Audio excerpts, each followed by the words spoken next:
Happy Thursday, everybody. Hopefully you're having an awesome day. Welcome back to the channel. We've got a 10-game MLB slate. We're going to cover every game as always. Make sure you guys are subscribed to the channel. It's pretty easy. You just hit that little button that says subscribe. It really helps the channel grow. Make sure you give the video a thumbs up if you like the video. Thumbs down if you don't. And join the Discord. It's absolutely free. The plays get posted in there first. A lot of good additional data. All kinds of research and additional plays are posted in there as well.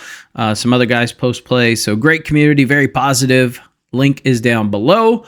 If you want to see how we're doing on the season, everything is transparent. There's a bet tracker in the description. You can look and see every single bet that we've placed and how we're doing. But let's recap yesterday. Good day.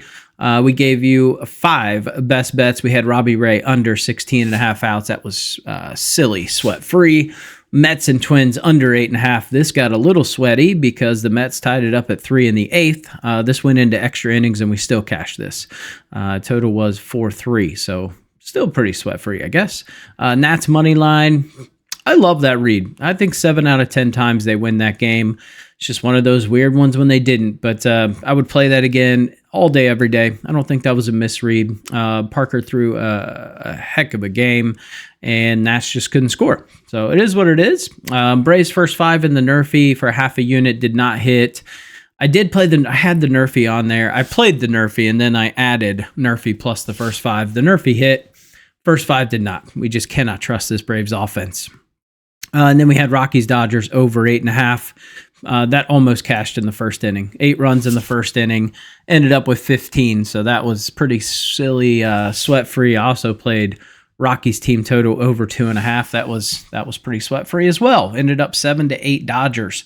So let's get into this crazy little slate here and talk about these games starting at 12:10 with the Dbacks and the Marlins. It's the getaway day Marlins, man. You got to be careful. Eduardo Rodriguez going up against Edward Cabrera. We've got a 13-mile-an-hour wind blowing in from left field. Now, wind's not as dramatic here as opposed to, say Chicago or something like that. So not nearly as dramatic. So we don't have to factor in the wind as much. It's almost halved. So I'm not too worried about that. It's going to be 82 degrees. We've got mid humidity, but we do have high air pressure. So home runs are going to be down about 10%, but the run should be up. So, Cabrera is 0-1 with a 6.75 ERA versus Arizona. If we look at Eduardo Rodriguez, I'm not a huge fan. He's given up 2 earned runs, 4 earned runs, and 3 earned runs in his 3 starts, given up an opponent average of 2.26, ERA of 4.86, Cabrera 3.18. The issue with Cabrera, he's got great stuff. It's just the walks. He's going to walk guys. He's got a 12.5% walk percentage. Just not a guy I can get behind in terms of going out and pitching a dominant performance. Now, what we've seen in his last start, he was really good. And then I think he got tired. Then he got banged around a little bit. But the pitch mix here doesn't look terrible. But the Marlins they're one of the hottest hitting teams in baseball. Say what you want, but offensively, they've been fantastic. And against lefties, one of the best. Over the last 2 weeks, they're number 1 in batting average. Over the last week, they're hitting even better. They're hitting 324 with a WRC plus of 136. They're not K'ing, 19% K rate, 9% walk rate. So they're being somewhat patient. OBP of almost 400, OPS of almost 900. Now, on the flip side, Dbacks are hitting the ball just as well. So I like both of these teams to score some runs today. It's the Marlins on getaway day. So I don't want to put my faith in Eduardo Rodriguez. So what we're going to do, we're going to take, on DraftKings, both teams to score 3+ runs. You can get that at -110. So love that bet today. Let's just embrace the Marlins on getaway day and count on some runs here. Next game is the Nats and the Pirates. We've got Trevor Williams going up against Andrew Heaney. Heaney's last start against the Reds was not good. He had control issues. They hit him all around. That happened on, I think that was Saturday because I was at that game. So Heaney just didn't look great. We've got a 4-mile-an-hour wind blowing out to left field. It's going to be 58 degrees, but we've got some really low humidity and we got high pressure. So that is really going to impact carry in this game. Home runs are down 31 8%. Runs are down 6%. I wanted to play the Nerfy here, but I just don't trust either pitcher. But offensively, not good for either team. If we just look over the past week, Nats are hitting 171 versus lefties. Pirates are hitting 193 versus righties. Just offensively terrible. Bullpens for both teams are awful. It feels like the over 7.5 should be swept free, but we saw the Nats struggle yesterday to score runs. I think this is a good bounce back day for Haney. I would lean Pirates, but this is not a game I want to touch whatsoever. Don't trust Trevor Williams. Don't trust Haney. Don't trust either team's offense. Like I said, the Nerfy, I think, is pretty good.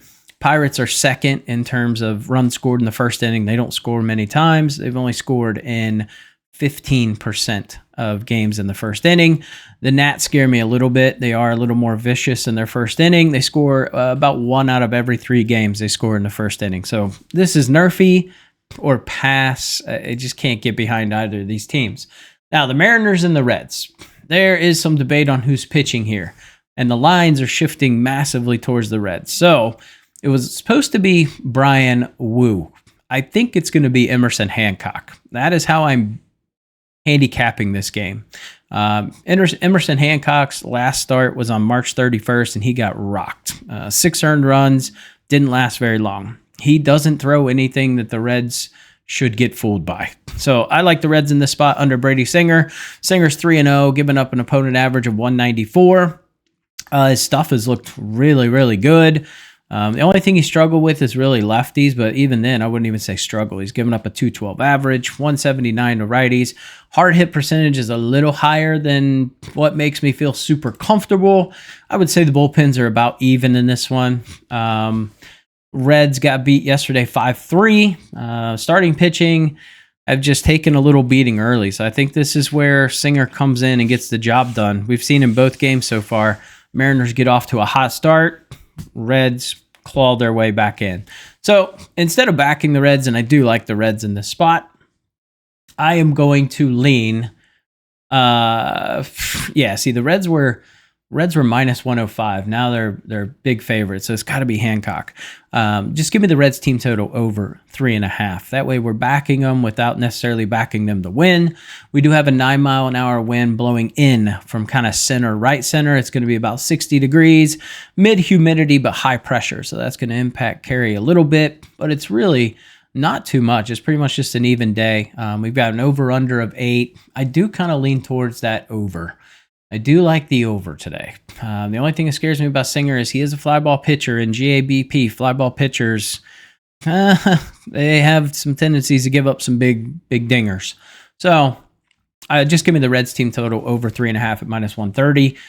Lean towards Reds coming back full game here or taking the over. All right, next one, Athletics and the White Sox, 2 really bad pitchers going up against each other. JP Sears, the lefty, going up against Davis Martin. Both of these guys have a 4.24 ERA, both of them giving up a very high opponent average. Hitters almost hitting 300 off Davis Martin, 250 off JP Sears. Massive advantage towards the A's in this spot. My only concern is there is a 14-mile-an-hour wind blowing in from right field. It's going to be 54 degrees, mid-humidity and pressure. A lot of the damage from the A side is going to come from the lefty side, blowing into the wind. I just don't love it. Davis Martin is stronger against righties than lefties. Righties, he's given up almost a 350 average. Lefties, it's 233. Hard hit percentage through the roof. Pitch mix looks terrible. It's an A spot. Can I trust JP Sears? Not really. With an over-under of 8, and given the wind conditions, I'm not confident the A's win by more than 1. So I'm not really confident taking the value in Athletics minus 1.5. Athletics team total over would be my best bet here if we're trying to find some value. Next game, Giants and the Phillies. Phillies got beat yesterday. Great bounce back spot for them today. Jordan Hicks going up against Christopher Sanchez. The only thing that scares me is he's given up a fairly high opponent average. He's getting out of a lot of situations. He's 1-0, but he's given up a 270 average. But Sanchez at home is just kind of a different beast. He's 7-3 if we look back to last year to today. 7-3 with a 2.38 ERA in 19 games at home. He is 1-0 versus the Giants with a .84 ERA. Absolutely shut them down. We've got a 10-mile-an-hour wind blowing in from left field, which I think helps the Phillies, because if we look at their power bats, they're going to be from the left-handed side. It's going to be 62 degrees, low humidity, and high pressure, so that's going to impact carry. Just going back to really counting on Sanchez to keep things at bay, I think the Phillies are going to be able to get to Jordan Hicks. Give me the Phillies, a race to 4 at +100. Pitch mix just doesn't look great for Hicks. Throws the fastball almost 70% of the time. Phillies are 6th hitting the fastball versus righties. He throws like a splitter and a sinker. Phillies hit that well. The only thing they don't hit well is the slider, which he does throw about 23% of the time. But I think they're going to be able to pounce on those fastballs. Giants versus lefties really haven't been great all season, hitting 212 for the season, 203 over the past week. What the Giants have been able to do, if you've been watching their games, it feels like they don't need many hits to score runs. They have been extremely efficient with runners in scoring position. 323 average over the past week, 273 average with runners in scoring position. That's where the Phillies have faltered. Dead last over the last week with runners in scoring position. Dead last over the last 2 weeks with runners in scoring position. 25th in baseball throughout the season with runners in scoring position. That is my concern. Striking out way too high of a clip. But this should be a good bounce back. Jordan Hicks giving up a 333 average to lefties, 200 to righties, 55% hard hit percentage. So it's a good Philly spot. We're just hoping they can get us like a 2-3 run home run, help us get to this race to 4 a little quicker. But I do like the Phillies, and that's how I chose to attack this game. All right, next one is going to be the Guardians and the Orioles. Tanner Bibee going up against Tomoyuki Sugano. Now, if you've watched Sugano's games, he's been okay. Once he gets to the, say 3rd inning, it's like he settles in.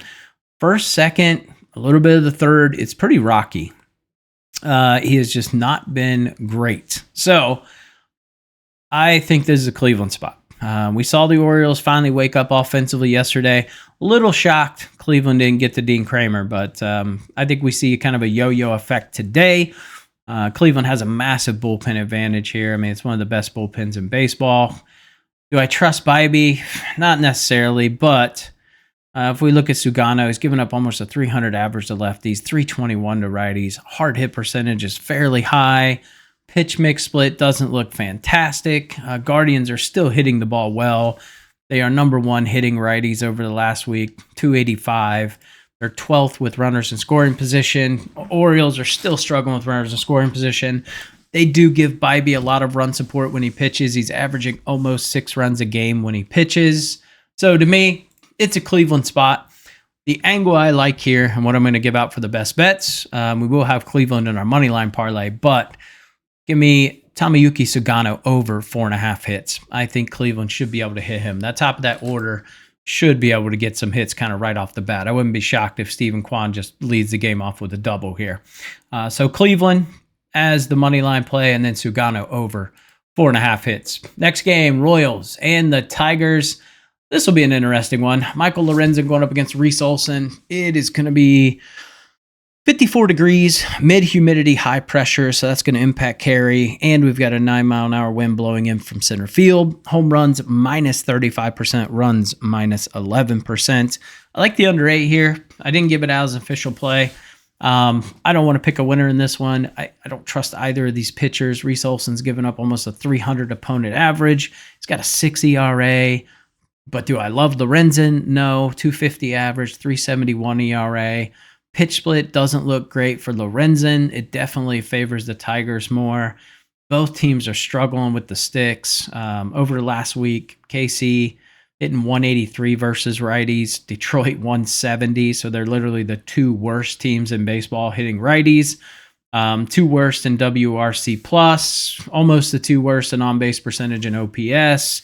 Struggling with runners in scoring position. KC's hitting 158 over the last week, 221 for the season. Tigers are hitting 234, 227 over the past week. Both pitchers give up an extremely high hard hit percentage. Reese Olson giving up a 310 average to righties, 276 to lefties. Lorenzen 263 to lefties, 241. It just screams runs, but we're in a day where it's not produced, the weather is not productive to score runs. So I kind of want to take an under 8 or a nerfy and just fade these offenses, but the pitchers are so bad. I struggle with this. So value here is taking the Royals at plus 124. This is a game I plan on fading. If it's either nerfy, under 8, or fade. It's the only way I can see to play that game. Next game, Yankees and the Rays. Will Warren going up against Taj Bradley. Bradley's strong start to the season. This is how he started last year too. He got off to a very strong start, and then he hit this wall where he just started getting rocked. But Taj pitched one game against the Yankees last year and absolutely just mowed them down and destroyed them. We do have a 9-mile-an-hour wind blowing out to right field. It's going to be 81 degrees, low humidity and mid pressure. So if this were high humidity, this over 9 would look real juicy. But the low humidity does concern me a little bit. That said, home runs should be up a little bit. Runs pretty much square. I do like the over in this one. This is one I almost pulled the trigger on, but I just can't quite get behind it. Will Warren scares me. He's got a 5.14 ERA. He's only got an opponent average of 180, though. So he is pitching. He's pitching much better than last year. He's given up 200 average to lefties, 167 to righties. Taj giving up a 179 average to lefties, 212 to righties. That said, neither pitcher's pitch splits. I mean, almost every pitch they throw, whichever team is like top 5, pretty much. So I lean over 9. I would lean Bradley over 6.5 Ks, Yankees money line. Those are the 3 ways I would approach that game. I need to keep doing some research, but I just don't think this is a game I'm going to touch. I mean, I feel like the Rays, my God, they've played 15 games at home already, which is pretty insane. Yankees are 3-3 away. They've won 3 straight. They've looked great. So I want to go Yankees money line.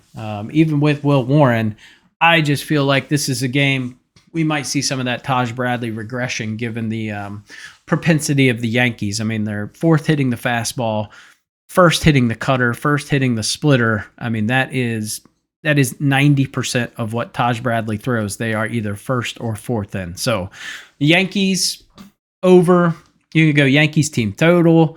I just don't see an angle here for the Rays. I think the Yankees are significantly better than the Rays.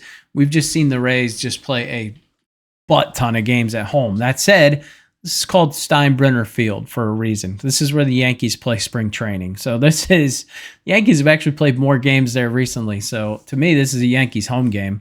Give me the Yankees minus 105. Almost made the card. All right, Cardinals and the Mets. We've got Andre Palante going up against Griffin Canning. Still not a Griffin Canning guy. I'm trying to get behind him, but it's not like he's pitching lights out. He's given up a 263 average. He's 1-1 with a 4.20 ERA. He's given up a 211 average to lefties, 289 to righties. Hard hit percentage is through the roof at 50%. I can't get behind this guy. Cardinals are giving Palante really good run support when he pitches. He's averaging 5 runs. He's given up a 169 average. I mean, he is a ground ball pitcher. He is the definition of a ground ball pitcher. 70% of his outs come via the ground ball against a team that is always looking to lift the ball. So it's just not a good spot to me. This is Cardinals or pass, in my opinion. We have a 7-mile-an-hour wind blowing in from left field. It's going to be 55 degrees, low humidity, high pressure. Home runs down 22%. Runs projected to be down 21%. So I want to take the nerfy here. Really, really bad. You can get some decent value. Both of these teams are 6th in terms of nerfies. They only score about 1 every 5 games in the first inning. So in terms of nerfies, this is definitely the nerfy candidate of the day. I just don't know if I can pull the trigger. When I look individually at the pitcher matchups, trying to get through that first 4 hitters for New York is just not an easy task. Getting through Lindor, getting through Soto, getting through Pete Alonso, right? It's just not easy. So I lean nerfy and lean towards Cardinals money line. That's just where the value's at. But I need more than plus 120 to take the Cardinals here, if I'm being honest. One angle you could do if you really want to back the Cardinals, they'll probably not score a run in the top of the first, and then this plus 120 probably becomes plus 140. Then you hit them. All right, last game on the card today, Angels and the Rangers. We've got Jack Kochanowicz going up against Kumar Rocker.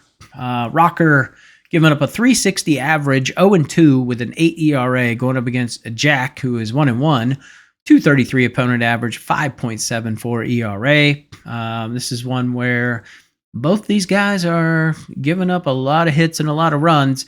Kumar Rocker giving up a 424 average to lefties, 250 to righties. One of the hardest hard hit percentage I've ever seen. He is getting rocked. Rocker is getting rocked. That said, last outing was fairly good for him. So he is coming off a pretty decent outing. Both these teams are hitting, hitting 250 versus righties for the Angels, 262 for the Rangers.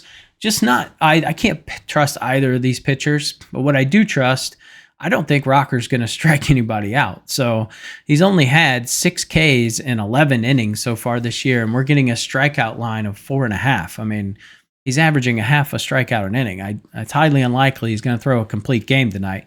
So my best bet, Kumar Rocker under 4.5 Ks at plus money. So let's talk about our best bets. Get you guys on your way. Like I said, make sure you guys like, comment, and subscribe to the channel. Join the Discord. Absolutely free. Link is down below. All right, first bet today. I already talked about all these, but we're going Arizona and Miami. Both teams to score 3+ runs. That is available on DraftKings. We can get that at minus 110. It's Marlins getaway day. Don't trust Eduardo Rodriguez. And don't trust the Marlins pitcher, Edward Cabrera, either. So let's just combine this. Reds team total over 3.5. Emerson Hancock, if he is pitching, which all signs and all line movement is pointing to that, he gets rocked. So Reds to score 4 in a park that's very susceptible to home runs. Yeah, I like this. I hate that I'm paying minus 130, but I just don't want to trust the Reds to win the game, if I'm being honest. All right, Phillies race to 4. This is just banking that Sanchez does what he does at home and pitches a good game. So we're getting this at plus money. Love it. And then we're taking Tomoyuki Sagano over 4.5 hits against this Cleveland team. I don't think he makes it out of the 5th. That is the scary part here, so they do need to jump on him early, but I like this spot. And then we're taking Kumar Rocker under 4.5 Ks at plus 105 on DK. Our fun parlay of the day. Again, this is not tracked if we win or we lose. It's a fun parlay. If you want to take it, you want to bite it up into pieces, do what you want with it. I just know people love parlays. So we're taking the Mets, we're taking the Guardians, we're taking the Athletics, and we're taking the Phillies at plus 686. If you want to take a 2-leg here, you could take Philly and Cleveland. I think those are 2, or Cleveland and the Athletics. I would include Cleveland as something. I do like them today. So those are the plays for today, guys. Thanks for tuning in, and I will catch you guys in the next video.